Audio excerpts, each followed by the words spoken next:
The Pittsburgh Steelers have landed their running back just before 11 p.m. in the third round of the 2025 NFL Draft. As you could tell, it's dark here.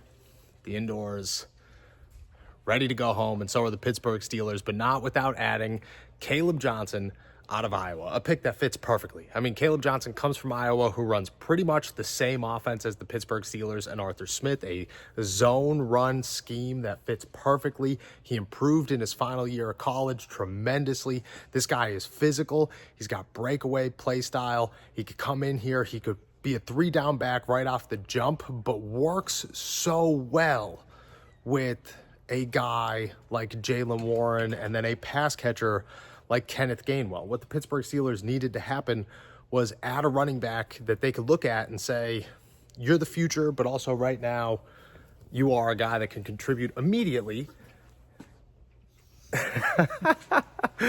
as we make our way out of here. Day 2 of the NFL Draft.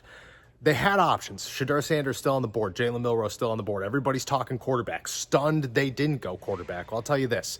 The Pittsburgh Steelers, like the rest of the NFL right now, is playing Shedeur Sanders chicken.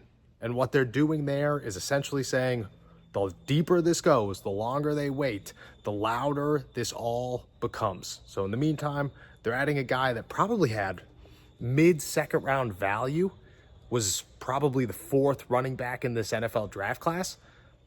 They get him in the 3rd round at 83. He fits perfectly. He's exactly what the Pittsburgh Steelers were looking for heading into this draft. I think he's a steal in the 3rd round. And right now, the Pittsburgh Steelers draft class is Derek Harmon, DK Metcalf, Kaleb Johnson. That's pretty great to go into day 3 where you can still select Shedeur Sanders if he's there at 123 in the 4th round, and then you go from there. Aced it to this point. Kaleb Johnson pick, I think, is my favorite so far. Fits perfectly in the Pittsburgh Steelers offense. Adds exactly what they needed next to Jaylen Warren, and they're still waiting on a quarterback, but the quarterback they may want is still out there.